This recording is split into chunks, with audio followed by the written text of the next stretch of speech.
Chantons, car Dieu est là. Poussons des cris de joie.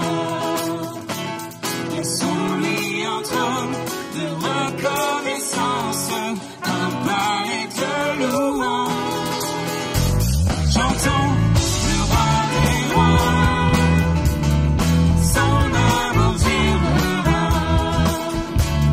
Et comptons-le-nous, sa grande essence sur nous, dans son temple et ses mains.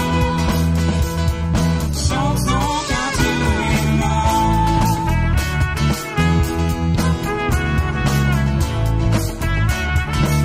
Jésus demeure au milieu de son peuple. Amen. Quand il vient le louer. Est-ce qu'il y en a qui croient que Jésus est là? Demeure au milieu de son peuple. Quand il vient l'adorer. Chantons car Dieu est là. Poussons des cris de joie. Laissons-lui un trône de reconnaissance, un balai de louange. Chantons le roi des rois, son amour durera. Et comptons-le-nous, sa grande essence sur nous, dans son temple et ses mains. Chantons car Dieu est là.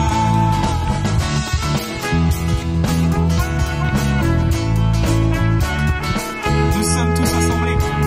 Nous sommes tous assemblés pour l'adorer avec nos instruments.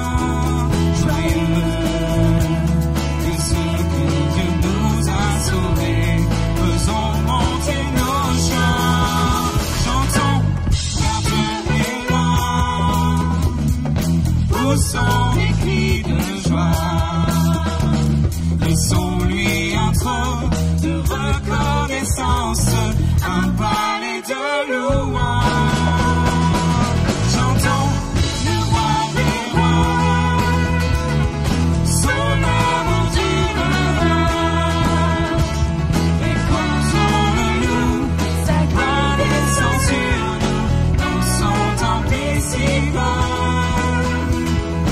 Chantons car Dieu est là. Chantons car Dieu est là.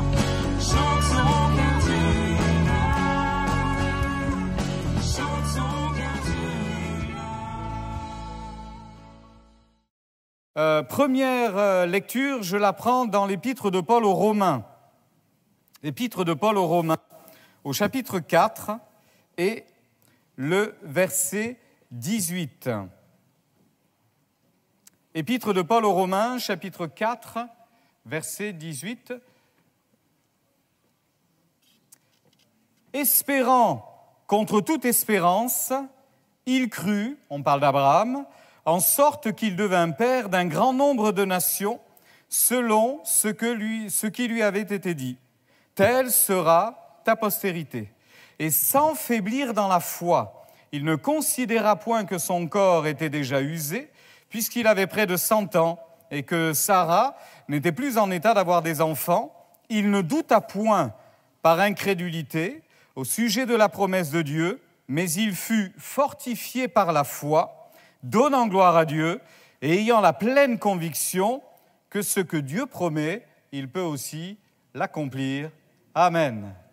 Je reviens sur ce dernier bout de phrase qui pour moi est le plus important aujourd'hui. Ce que Dieu promet, il peut aussi l'accomplir. Amen.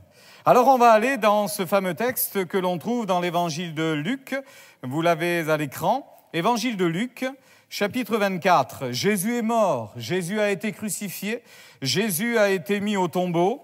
Et l'Écriture nous dit ceci, que le 3e jour, on est venu pour prendre le corps de Jésus afin de l'embaumer, de faire ce qu'il était rituellement raisonnable de faire et que l'on avait l'habitude de faire. Et il est dit ceci, donc Luc chapitre 24, verset 1er. Le 1er jour de la semaine, elles, les femmes, se rendirent au sépulcre de grand matin, portant les aromates qu'elles avaient préparés. Elles trouvèrent que la pierre avait été roulée devant le sépulcre. Et étant entrées, elles ne trouvèrent pas le corps du Seigneur Jésus. Comme elles ne savaient que penser de cela, voici 2 hommes leur apparurent en habits resplendissants. Saisies de frayeur, elles baissèrent le visage contre terre, mais ils leur dirent « Pourquoi cherchez-vous parmi les morts celui qui est vivant? Il n'est point ici, mais il est ressuscité. » Souvenez-vous de quelle manière il vous a parlé lorsqu'il était encore en Galilée et qu'il disait « Il faut que le Fils de l'homme soit livré entre les mains des pécheurs, qu'il soit crucifié et qu'il ressuscite le 3e jour. » Et elles se souvinrent des paroles de Jésus. Amen. Quel désarroi pour ces femmes qui arrivent de grand matin au sépulcre et qui ne voient pas Jésus. Ça les a troublées forcément parce que Jésus a été crucifié et on l'a mis au tombeau. Et jusqu'à preuve du contraire, bien évidemment, lorsque quelqu'un était mis dans une tombe, dans un sépulcre, il n'était pas envisageable, il n'était pas imaginable qu'il puisse ne plus y être, à moins que quelqu'un ne vienne enlever son corps. Et d'ailleurs, quand elles sont arrivées là et qu'elles n'ont pas trouvé Jésus à l'intérieur du sépulcre, il y avait de quoi s'étonner, il y avait de quoi s'inquiéter de cela, mais ça n'a pas été plus surprenant pour non pas ces femmes, mais ces hommes, ces êtres qui ont été vers les femmes à ce moment-là. Avez-vous noté la remarque ? Elles ont été saisies de frayeur lorsqu'elles ont vu que le tombeau était vide, et ces hommes vont dire « Mais pourquoi cherchez-vous parmi les morts, celui qui est vivant ?» Ça semble une évidence, n'est-ce pas? Dit comme cela, ça semble totalement normal, ça semble totalement naturel. Pourquoi cherchez-vous parmi les morts celui qui est vivant? Il vous l'avait dit. Est-il possible que Jésus le leur ait dit et qu'il l'ait finalement oublié? Eh bien, regardez, dans ce même évangile de Luc, on a 2 passages notamment où la chose avait été dite par Jésus lui-même dans le chapitre 9 et au verset 22. Jésus dira ceci, « Il ajouta qu'il fallait que le Fils de l'homme souffre beaucoup, qu'il soit rejeté par les anciens, par les principaux sacrificateurs, par les scribes, qu'il soit mis à mort et qu'il ressuscite le 3e jour. » Il l'a dit à ses disciples. Il leur a dit, un peu plus loin d'ailleurs, il va insister, au chapitre 18 et au verset 31, il est dit ceci, « Jésus prit les 12 auprès de lui et il leur dit, « Voici, nous montons à Jérusalem et tout ce qui a été écrit par les prophètes au sujet du Fils de l'homme s'accomplira, car il sera livré aux païens, on se moquera de lui, on l'outragera, on crachera sur lui, et après l'avoir frappé, battu de bâtons, on le fera mourir. Et le troisième jour, il ressuscitera. Gloire à Dieu. Mais ils ne comprirent rien à cela. C'était pour eux un langage caché, des paroles dont ils ne saisissaient pas le sens. Ce que je viens de vous dire, les mots que j'ai utilisés, vous les comprenez, n'est-ce pas ? Vous les comprenez, ce n'est pas des mots compliqués. Alors on s'étonne, on se dit, mais comment se fait-il qu'eux ne comprennent pas ces mots-là ? Qu'est-ce qu'il y avait finalement dans l'atmosphère, dans l'ambiance de l'époque, dans ce moment-là, pour qu'ils ne comprennent pas ces mots-là ? Je me dis dans le fond que ce langage, comme dit une traduction, énigmatique, dont ils ne saisissaient pas le sens, leur paraissait tellement incroyable. Que quelqu'un meure, ça n'avait rien d'étonnant, malheureusement. Que quelqu'un perde la vie, c'était malheureusement le cas de centaines et de milliers de gens chaque jour. C'est encore le cas aujourd'hui. Que certains soient battus à mort, c'est triste, mais c'est encore le cas aujourd'hui. En cela, il n'y avait rien d'étonnant. Mais qu'ils ressuscitent le troisième jour, ça, c'était étonnant. Qu'ils reviennent à la vie 3 jours plus tard, ça les perturbe, ça, ils n'arrivent pas à comprendre, parce que pour eux, c'était impensable. Parce que pour eux, c'était complètement impossible, et pour eux, c'était inenvisageable. On ne peut pas envisager cela. Eh bien, la grande leçon à retenir, chers amis, frères et sœurs, c'est ce que Dieu promet, il peut aussi l'accomplir. Nous l'avons lu dans cette lettre aux Romains. Ce que Dieu promet, il peut aussi l'accomplir. Et Jésus avait dit, je donnerai ma vie, je mourrai, mais je ressusciterai 3 jours après, et je vous communiquerai cette vie nouvelle. Et je voulais m'arrêter, puisque c'est le dimanche de Pâques, je voulais m'arrêter là-dessus, sur cette notion de ce Dieu qui promet, et de ce Dieu qui fait des prodiges et des miracles. Tu peux avancer la diapo d'après, s'il te plaît ? Merci. Nous allons parler d'Abraham, parce que c'est d'Abraham dont il est question à ce moment-là. Abraham, j'ai lu pour vous ce fameux passage où il est dit ceci, que Abraham a cru, bien évidemment, espérant, contre toute espérance, il crut. Espérant, contre toute espérance, il crut. Dans une autre version, dans une autre traduction, il est dit ceci, il s'est cramponné avec foi à la promesse. Il s'est cramponné avec foi. Ça aussi, on comprend cette expression, hein ? Quand on a besoin de courage, quand on a besoin d'espoir, on est capable de se cramponner à une parole. On est capable de se cramponner à ce qu'on nous a promis, parce qu'on nous l'a promis précisément. Et parce que, puisqu'on nous l'a promis, eh bien on va s'y attacher. Quoi qu'il advienne, quoi qu'il arrive, même s'il y a peu d'espoir, on va s'y attacher. La promesse était quelle ? Cette promesse était celle-ci, tu auras un fils. On dit ça à un homme qui, à cette époque-là, a 99 ans, bientôt centenaire. Et son épouse n'est pas loin derrière, hein ? 90 ans. Tu vas avoir un fils. Ça peut paraître évidemment impensable, inimaginable, même avec les progrès modernes, je pense qu'on n'arrivera pas là aujourd'hui. Hein.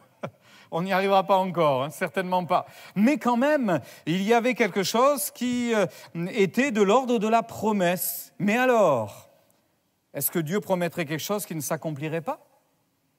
Est-ce que Dieu est capable de vous faire une promesse à vous aujourd'hui, sachant pertinemment qu'il ne la tiendra pas ?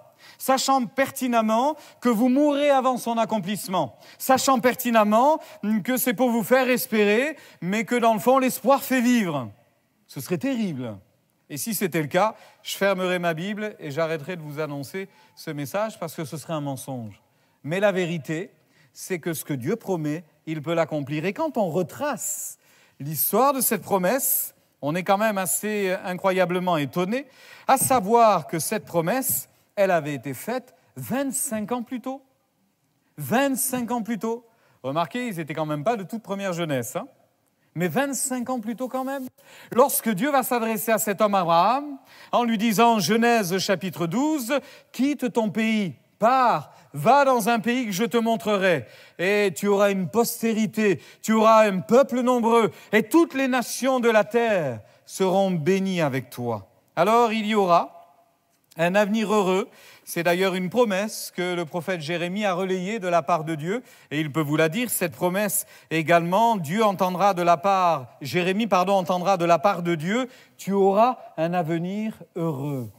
J'aimerais vous dire ce matin que si vous vous confiez en Dieu comme un grand nombre l'ont déjà fait, et à nous qui avons confié notre vie à Dieu, à nous qui avons décidé de mettre notre vie entre les mains de Dieu, Dieu nous rappelle encore cette parole, tu auras un avenir heureux. Tu auras un avenir heureux. Alors, je m'aperçois que dans le livre de la Genèse, donc, dès le chapitre 12, la promesse est lancée, la promesse est faite. Et ça commence comme ça, par « crois, fais-moi confiance ». La vie avec Dieu, c'est un peu ça, tous les jours. Hein. Tous les jours, on fait reset, tous les jours, on repart. Et c'est une nouvelle journée, c'est un nouveau jour, et on se dit aujourd'hui, je vais faire confiance à Dieu. Aujourd'hui, je vais m'attendre à lui. Aujourd'hui, je vais encore croire qu'il est un Dieu de grâce pour moi. D'ailleurs, à la fin de ce culte, nous aurons la joie de voir 3 jeunes filles s'engager dans les eaux du baptême. Elles ont fait un choix personnel. Parce qu'elles ont entendu un jour cette parole et cette promesse, tu auras un avenir heureux. Je te bénirai, je t'accompagnerai, je serai avec toi, je prendrai soin de ta vie. C'est extraordinaire cela. C'est vraiment extraordinaire. Alors, Abraham est parti avec cette promesse. Et puis, ça a été rappelé un peu plus tard, au chapitre 15, je vais vous citer cela, et au verset 4 de la Genèse. Alors la parole de l'Éternel lui fut adressée ainsi, « Ce n'est pas lui qui sera ton héritier, mais c'est celui qui sortira de tes entrailles, qui sera ton héritier. » Et après l'avoir conduit dehors, il dit, « Regarde vers le ciel, compte les étoiles, si tu peux les compter. » Et il lui dit, « Telle sera ta postérité. » Abraham eut confiance en l'Éternel.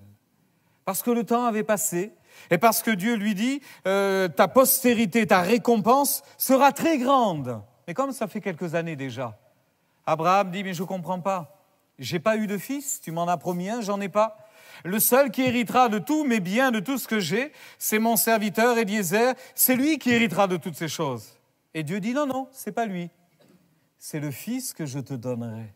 C'est rappelé, la promesse, c'est rappelé. Quelquefois, on a besoin que Dieu nous rappelle les promesses parce qu'il peut y avoir des obstacles, il peut y avoir des réalités physiques qui nous font penser que c'est trop tard, c'est terminé, ce n'est plus le moment. Non, non, c'est rappelé.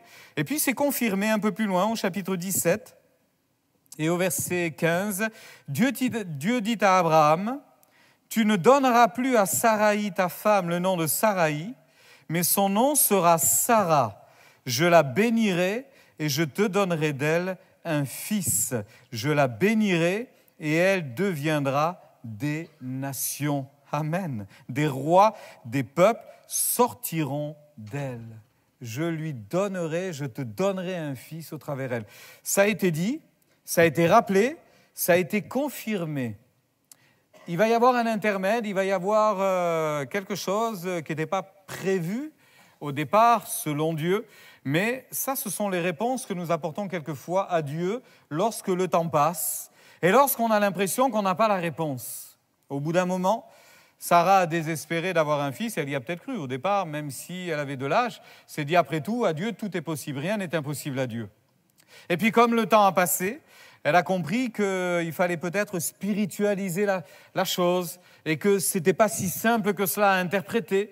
Alors elle a imaginé qu'elle pourrait avoir un fils par procuration. Et donc elle va dire à son mari, écoute, ma servante Agar, peut-être qu'elle peut enfanter, et dans le fond, je te la donne comme seconde épouse, comme concubine, et avec elle, donne-moi un fils. Et finalement, Abraham va accepter. Et un enfant va naître, le fameux Ismaël. Il va naître. Mais ce n'était pas le plan de Dieu finalement, ce n'était pas comme ça que Dieu avait décidé les choses. Et un peu plus loin, au chapitre 18, ça devient imminent, parce qu'à un moment donné, il faut bien que la promesse s'accomplisse, non ?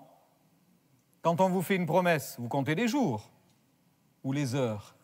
Quand est-ce que ça vient ? Quand est-ce que la promesse est là ? Quand est-ce que j'en profite ? Quand est-ce que je peux bénéficier de cela ? Alors c'est imminent, on a une date. Chapitre 18, verset 11. Abraham et Sarah étaient vieux, avancés en âge. Sarah ne pouvait plus espérer d'avoir des enfants.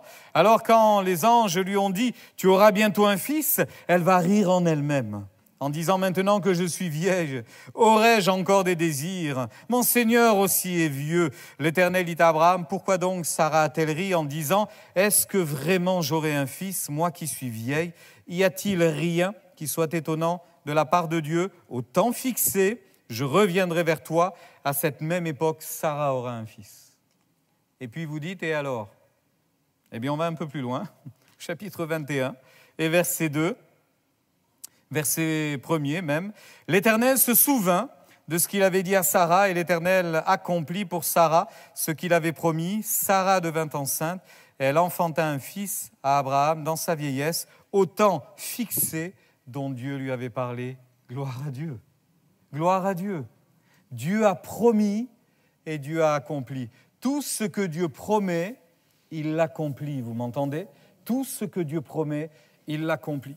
Alors, quel rapport avec nous aujourd'hui? Eh bien, tout simplement, Dieu avait dit la vérité, il avait promis et il a fait. L'interprétation de Sarah en disant « j'aurai un fils » d'une autre manière, d'une autre façon, n'était pas le choix de Dieu. On a peut-être pris les mots pour d'autres choses, on a essayé de spiritualiser, on n'a pas été tout simplement simple, mais les mots ont un sens, les mots ont un but, les mots ont un accomplissement. Quand ils sortent de la bouche de Dieu, ce n'est pas la peine de tordre le sens, ce n'est pas la peine de chercher midi à 14h, de couper les cheveux en quatre. Si Dieu a promis, alors il accomplira. Et Dieu a promis un avenir heureux à ceux qui lui confient leur vie. Amen. Alors le rapport avec nous, c'est que Jésus est vivant, Jésus est ressuscité, et il y a une conséquence à cela pour chacun d'entre nous. Et la conséquence n'est ni plus ni moins, Kélian s'il te plaît, ni plus ni moins ce que nous sommes devenus. Nous sommes devenus l'Église. Nous sommes devenus l'Église. Qu'est-ce que ça signifie? Eh bien, l'Église, c'est ce que Dieu a désiré. L'Église, avec un grand E, qui est sur toute la terre, l'Église de Jésus-Christ, c'est dans le plan de Dieu ce que Dieu a voulu, ce que Dieu a amené à l'existence. Il y a un verset qui a mal été interprété pendant longtemps d'ailleurs, où il est dit ceci, que Jésus s'est adressé aux disciples en disant « Mais qui dit-on que je suis ?» Et les disciples vont répondre, certains pensent que tu es un grand prophète, d'autres un homme de Dieu remarquable, peut-être même Élie, le prophète Élie qui est revenu sur la terre. Et vous, qui dites-vous que je suis? Ce à quoi Pierre va répondre spontanément, tu es le Christ, le Fils du Dieu vivant. C'était une révélation. Tu es le Christ, le Messie, le Fils du Dieu vivant. Et Jésus va lui répondre ceci, tu es heureux Pierre, parce que ce n'est pas la chair et le sang, ce ne sont pas la chair et le sang qui t'ont révélé cela, mais c'est mon Père qui est dans les cieux. Et je te donnerai les clés du royaume. Ce que tu liras sur la terre sera lié dans les cieux. Ce que tu délieras sur la terre sera délié dans les cieux. On a l'impression que Pierre a été investi d'une autorité finalement qui n'était pas la sienne d'ailleurs, puisque Jésus aura soin de dire à Pierre « Je bâtirai mon église ». C'est Jésus qui bâtit cette église-là. Il en est la tête et nous en sommes le corps. Finalement, nous sommes l'église, vous et moi, nous sommes l'église. Ça signifie que cette église, Jésus l'a aimée. Dans une lettre, l'apôtre Paul dira d'ailleurs aux Éphésiens ceci, en parlant de l'Église, et vous qui allez vous faire baptiser dans quelques instants, on vous l'a dit, et on vous le répète encore maintenant, en entrant dans la famille de Dieu, eh bien vous entrez dans l'Église, et entendez bien ceci, Déborah, Amélie, Joanne, entendez bien ceci, Christ a aimé l'Église et s'est livré lui-même pour elle, la croix, la mort, mais la résurrection aussi, afin de la sanctifier par la parole, après l'avoir purifiée par le baptême d'eau, afin de la faire paraître devant lui, cette Église glorieuse, sans tache, ni ride, ni rien de semblable, mais sainte et irrépréhensible. Par la mort de Jésus à la croix, nous sommes sauvés, parce que nous sommes purifiés de nos péchés, parce que nous sommes pardonnés, et parce que le sang de Jésus ainsi nous purifie de toutes nos fautes, de toutes nos erreurs. Dieu avait un projet, comme pour Abraham. Dieu a dit à Abraham, pars de ton pays, va dans le pays que je te montrerai. J'ai un plan pour toi. Eh bien, quand on entre dans la belle famille de Dieu, on entend cette parole qui vient du ciel. J'ai un plan pour toi, j'ai un projet pour toi. On peut prendre, on peut délaisser, mais je vous encouragerai à prendre. Il y a un projet, il suffit d'accepter de prendre ainsi le projet de Dieu pour notre vie. Et dans le fond, on fait partie de l'histoire. On fait partie de la grande histoire de l'Église avec un grand E. On fait partie de cette histoire-là. Alors, nous ne pouvons pas succomber au doute. Je reviens à Abraham, espérant contre toute espérance. Il dit en d'autres mots, il s'est accroché à la promesse. Il s'est cramponné à la promesse. Et je voudrais vous dire, ne succombez pas au doute. Abraham aurait pu douter, les années sont passées, des dizaines d'années sont passées, on a trouvé une solution intermédiaire, mais quand vous relisez les textes, vous verrez que jamais Abraham semble défaillir dans le doute. Il a concédé cette solution qui n'en était pas une, mais finalement, lorsque la promesse va s'accomplir, Abraham sera un homme heureux parce qu'il y a les promesses. Et évidemment, il y a celui qui fait les promesses. Et si je vous fais des promesses, vous avez tout à craindre. Ben oui. Si je vous promets plein de choses, vous avez vraiment de quoi vous inquiéter. Parce que je ne suis qu'un homme comme vous. Je ne suis qu'un être humain. Mais si c'est Dieu qui fait les promesses, si c'est Dieu qui fait les promesses, ça devient réel, ça devient sûr, ça devient certain. Alors c'est Pâques. Et vous savez quoi? Jésus, en ressuscitant, nous a ramenés à la vie, nous aussi. Alléluia. Nous sommes ressuscités. Comme Christ est mort, nous sommes morts. Comme Christ est ressuscité d'entre les morts, nous sommes ressuscités, nous aussi. Alors, je m'arrêterai sur quelques promesses que l'on trouve ainsi dans l'Écriture. Et c'est la diapo d'après, s'il te plaît. Quelques promesses. Celle tout d'abord de naître de nouveau. Naître de nouveau. C'est une expérience qui est spirituelle, c'est une expérience qui est extraordinaire, évidemment. Mais naître de nouveau, dans le langage biblique, ça veut dire être pardonné. Pardonné. Ça veut dire être racheté. Ça veut dire être sauvé. Sauvé de quoi? Sauvé de l'enfer. Sauvé de quoi? De la perdition éternelle. Sauvé de quoi? De la condamnation éternelle. Sauvé. Sauvé pour de bon. Imaginez quelqu'un qui est en pleine mer, en perdition, en pleine tempête. Il semble que le navire va chavirer et il va envoyer un SOS. SOS. Sauvez nos âmes, si quelqu'un entend le message. Sauvez nos âmes. Venez à notre secours. Eh bien, combien de fois avez-vous envoyé un SOS? Combien de fois avons-nous envoyé un SOS pour être libérés de ce carcan, libérés de ce qui pèse sur nos cœurs, de ce qui pèse sur nos vies? Je voudrais vous donner une seule promesse quant à cette pensée-là que l'on trouve dans une lettre de l'apôtre Paul, chapitre 5 de la 2e épître aux Corinthiens, verset 17. Si quelqu'un est en Christ, les choses anciennes sont passées et toutes choses sont devenues nouvelles. Gloire à Dieu. Les choses anciennes sont passées et toutes choses sont devenues nouvelles. Tout à l'heure, on va prendre un bain de jouvence, parce que celles qui se font baptiser sont toutes jeunes, hein? 15 ans ou bientôt 15 ans, 17 ans, toutes jeunes. Et là, vous vous dites, oh là là, ils sont où mes 17 ans? Très loin derrière, c'est vrai. Mais la réalité, c'est que l'on ait 15 ans, 17 ans ou 70 ans. Le pardon des péchés, c'est une nécessité. Eh oui, c'est une nécessité. C'est une nécessité. À partir du moment où on a conscience de ce qui est bien et de ce qui est mal, de ce que l'on peut faire, de ce que l'on ne devrait pas faire, à partir du moment où quelques-unes de nos actions ont été faites parce qu'en nous, il y avait un désir d'assouvir, une vengeance, une colère, il y avait de l'amertume, etc., on a commis une erreur. On a fait une faute, on le sait bien. On n'a pas besoin qu'on nous pointe du doigt pour cela. On n'a pas besoin qu'on nous le dise. Il y a notre conscience qui parle pour nous pour cela. Eh bien, la promesse, c'est que si quelqu'un naît de nouveau, alors cette vieille nature, même si on est tout jeune, cette nature pécheresse, elle est enfouie dans la mort comme Jésus est mort. Mais quand Jésus revient à la vie, eh bien c'est un être nouveau qui sort du baptistère, qui sort des eaux du baptême. Spirituellement, c'est la concrétisation de ce qui s'est passé dans le cœur, plus esclave du péché et de la peur.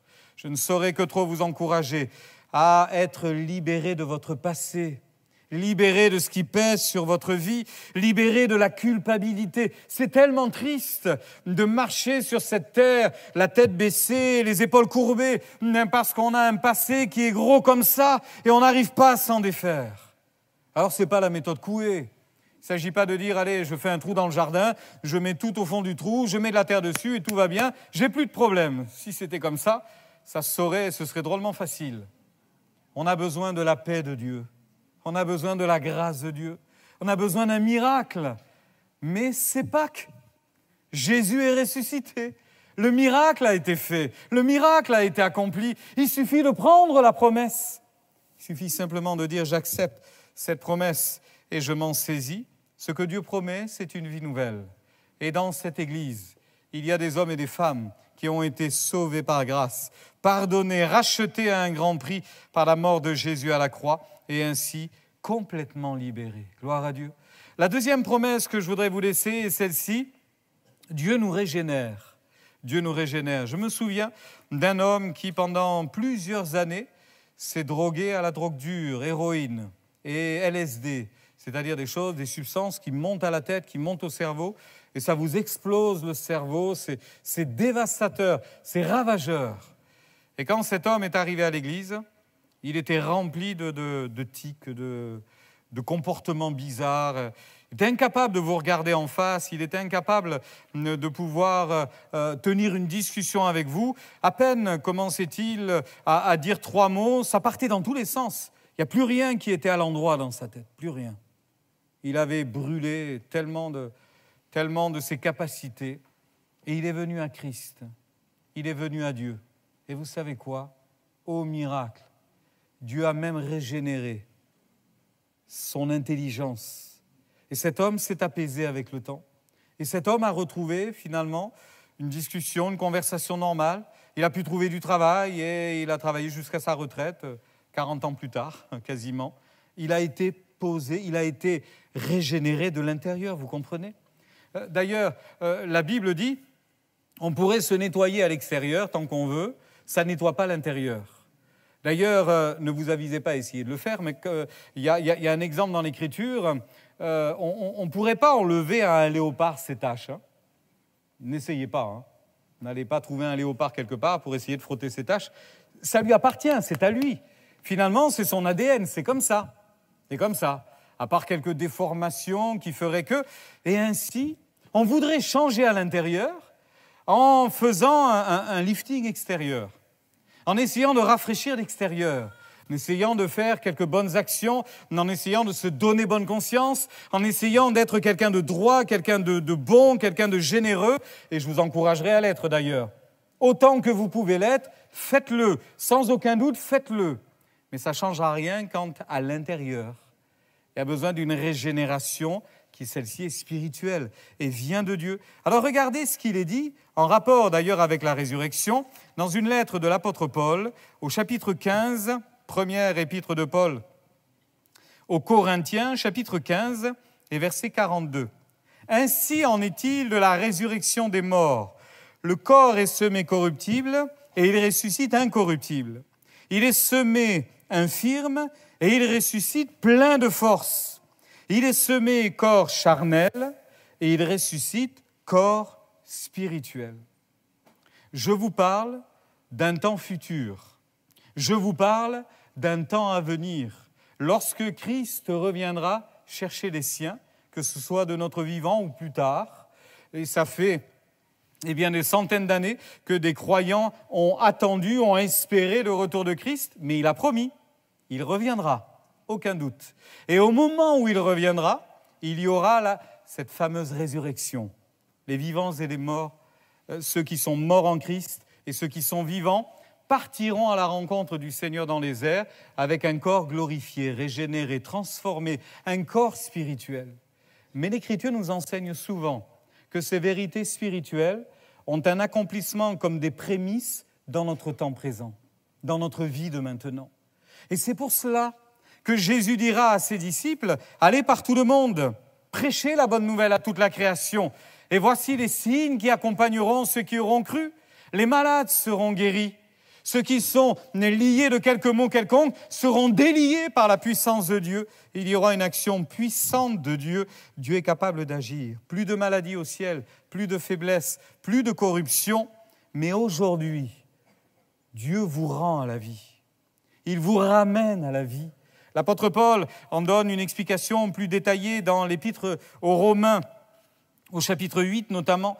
Et il dira ceci, « Ceux qui aiment les choses de la terre sont emportés par les choses de la terre, sont entraînés par les choses de la terre, sont entraînés par les passions, par les vices de la terre. Mais ceux qui aiment les choses du ciel, ceux qui s'attachent aux choses spirituelles, ceux qui s'attachent aux choses d'en haut, vont être entraînés vers les choses d'en haut, vont être attirés vers les choses d'en haut, vont être entraînés vers les choses spirituelles. Ce qui signifie que, jour après jour, notre être intérieur est changé, notre être intérieur est transformé. On a connu des gens colères, des gens habités, mais d'une grande colère, comme d'une grande violence. Venant à Christ, le mal a été ôté et ils se sont apaisés. Ils ont été apaisés et ils ont été transformés. Ça existe. C'est ça la réalité du message de la grâce. Et c'est une promesse. C'est une promesse. Ça veut dire, en d'autres termes, comme je le disais sur le point précédent, ne plus être esclave du passé, ne plus être esclave de cette culpabilité, de cette soumission, en quelque sorte, à Satan. Ça nous ramène à cette réalité. Si Dieu nous rend à la vie, alors il promet de nous guérir. Corps, âme, promet de nous guérir. L'Esprit repartira à celui qui nous l'a donné, à Dieu. Mais comme prémisse de ce qui nous attend au ciel, je crois qu'on peut vivre aujourd'hui plein de belles expériences. Amen. Avec Dieu, les choses changent. Avec Dieu, les choses sont différentes. Mais ce n'est pas à force de persuasion, c'est tout simplement une conviction. Ce n'est pas pour s'en persuader. Le Saint-Esprit fait l'œuvre en nous et nous dit, c'est promis, c'est accompli. C'est promis, tu n'as qu'à prendre. C'est promis, tu n'as qu'à saisir. Eh bien, c'est là la promesse de Dieu. Je conclurai sur une parole tellement encourageante, un dernier point qui va apparaître maintenant. Gardez et protégez. Gardez et protégez. Dieu vous promet de naître de nouveau, de changer votre vie. Dieu vous promet de régénérer votre être à l'intérieur. Et Dieu vous promet qu'il vous gardera, qu'il vous protégera, quoi qu'il advienne, quoi qu'il arrive. Il y a un verset à la fin, toute fin de l'évangile de Matthieu, extraordinaire. Voici, c'est Jésus qui dit cela avant de monter au ciel, je suis avec vous tous les jours jusqu'à la fin du monde. C'est pas glorieux ça? Je suis avec vous tous les jours jusqu'à la fin du monde.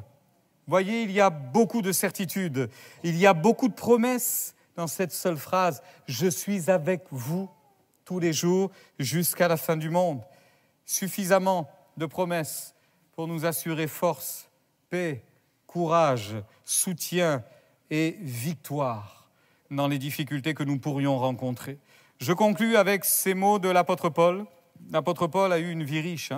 Il a une vie dense, vraiment dense. Et dans cette vie qu'il a menée, dans cette vie très dense, voyez-vous, il est arrivé à cette conclusion, ayant été arrêté, ayant été mis en prison, devant se justifier devant quelques tribunaux. Il dira ceci, « Dans ma première défense, quand j'ai dû m'expliquer, dans ma première défense, personne ne m'a assisté, mais tous m'ont abandonné. » Rien de bien extraordinaire. Quand on est venu arrêter Jésus dans le jardin de Gethsémanée, tous les disciples se sont enfuis. C'est une réaction humaine. Ils n'étaient pas mauvais. C'est juste une réaction naturelle. Quand on est vraiment au cœur de la bataille et du danger, on est seul. On est seul à faire face. Même si les autres nous disent « on est avec toi », si c'est nous qui sommes au milieu de l'arène, eh bien on est seul. Et Paul dit « Personne ne m'a assisté, mais tous m'ont abandonné, que cela ne leur soit point imputé. c'est le Seigneur qui m'a assisté. Amen. C'est le Seigneur qui m'a assisté et qui m'a fortifié afin que ma prédication fût accomplie par moi et que tous les païens l'entendent. Et j'ai été délivré de la gueule du lion. Le Seigneur me délivrera de toute œuvre mauvaise. Et il me sauvera pour me faire entrer dans son royaume céleste. À lui soit la gloire au siècle des siècles. Amen. Quel beau témoignage, n'est-ce pas? Il a connu des hauts et des bas, mais dans les hauts, il était plus près de Dieu, et dans les bas, encore plus près de Dieu. Dieu était là, Dieu était à ses côtés. C'est Pâques. Merci Seigneur. Jésus est vivant. Bien plus, il est ressuscité.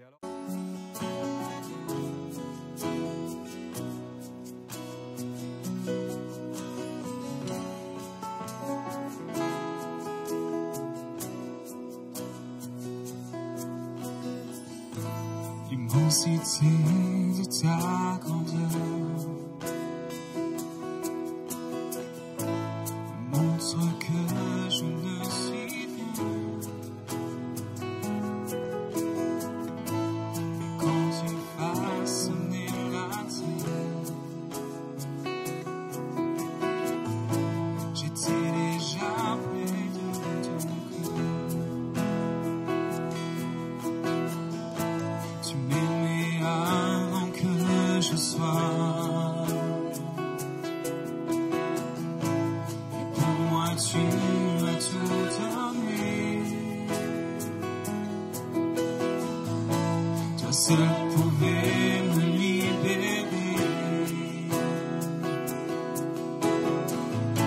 C'est pourquoi je veux t'adorer. Toi seul est digne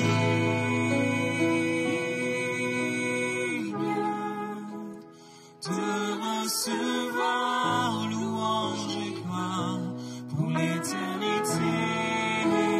Toi seul est digne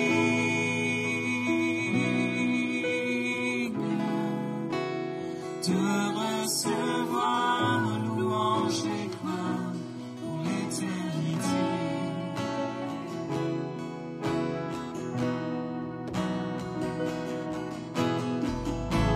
Dans ta présence je me tiens, car tu as ce dont j'ai besoin. La joie, la vie et le bonheur sont dans tes paris, sont dans tes paris, mon sauveur. Toi seul est digne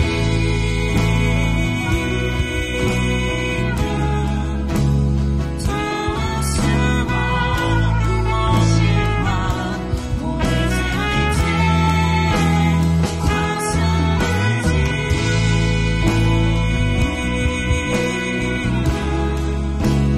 de recevoir louange et gloire pour l'éternité.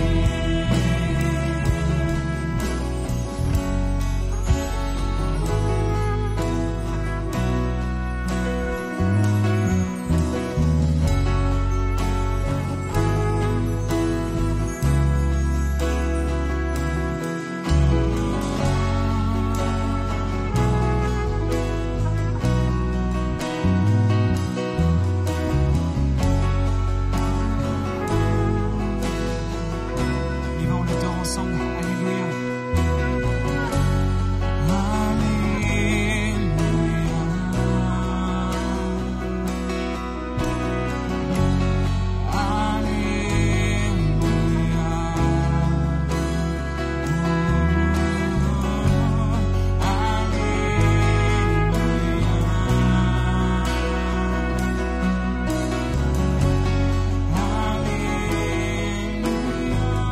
On répond à ce message par la louange.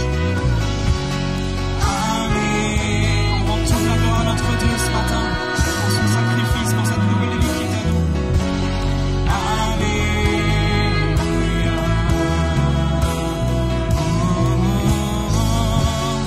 Alléluia.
voix, dire combien on l'aime, lui dire combien on est reconnaissant pour cette nouvelle vie.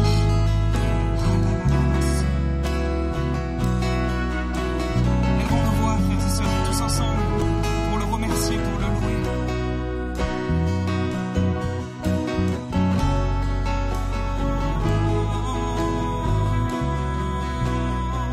Nous te louons, Seigneur.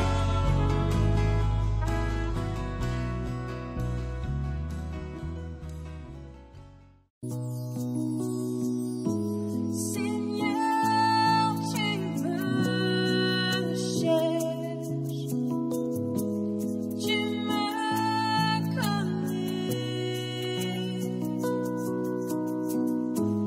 Si je t'oubliais, je sais que tu m'aimes. Ta sainte présence,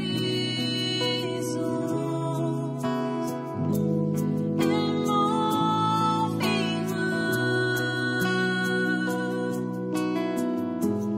À chaque moment, je sais que tu m'aimes. Je sais que tu m'aimes. À la croix je me prosterne, où ton sang coula pour moi. Aucun amour n'est plus grand. Tu as gagné sur la mort, ta gloire remplit les lieux très hauts. Rien ne peut nous séparer.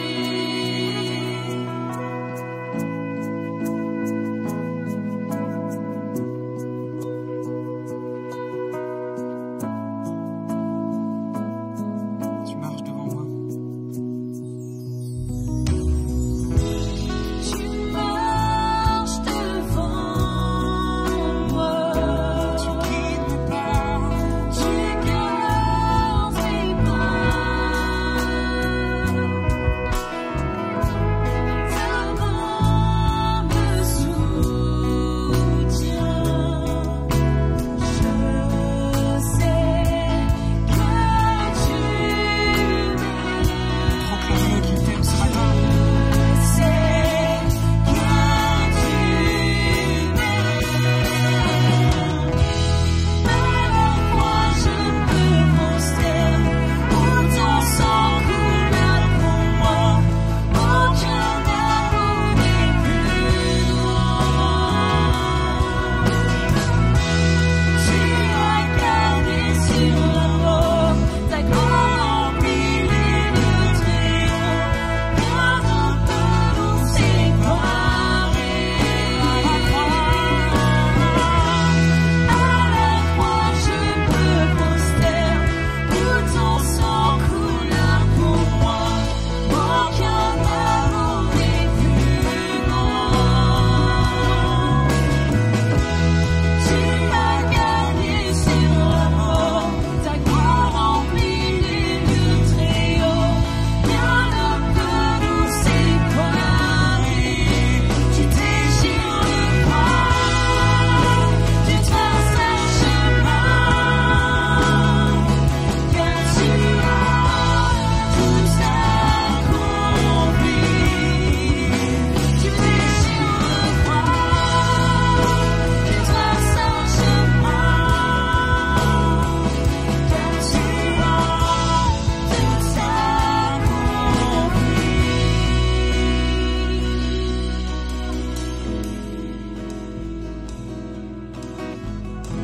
Si tout s'effondrait Que celui qui est dans la détresse le proclame ce matin. devant mes yeux, Proclame la fidélité de ton Dieu. Saisis la promesse par la foi. je resterai là. Je sais que tu m'aimes. Je sais que tu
choisi, tu m'entoures d'un chant d'amour,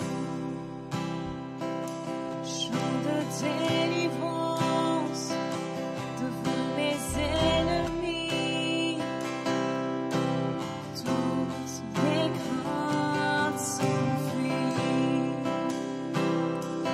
Je ne suis plus esclave de la peur. Je suis enfant de Dieu.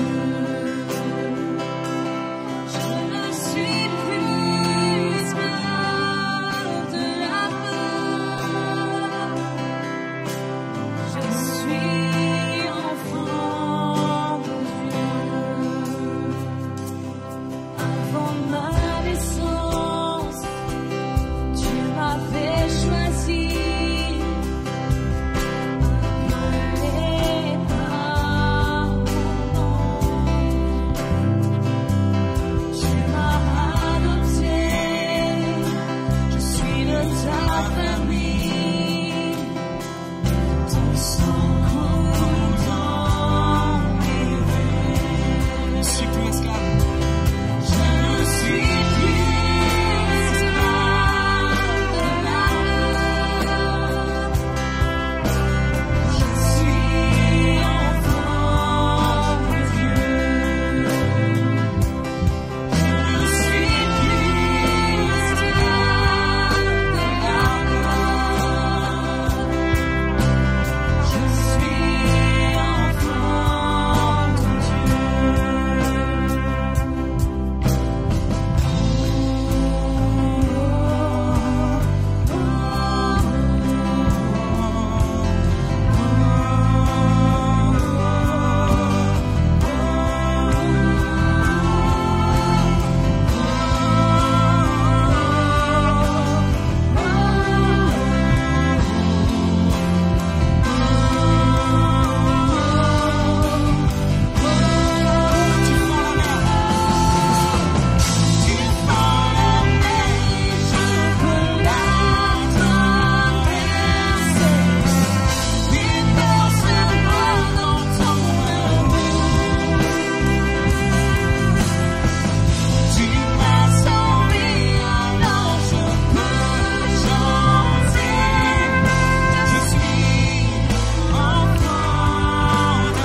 Proclame-le ce matin, proclame-le. Je suis enfant de Dieu. Je ne suis plus esclave de la peur. Je suis enfant de Dieu. Encore une fois, je ne suis plus esclave. Je ne suis plus esclave de la peur. Proclame-le même si tu as l'impression d'avoir encore des chaînes. Proclame que dans le nom de Jésus, elles sont détruites. Je ne suis plus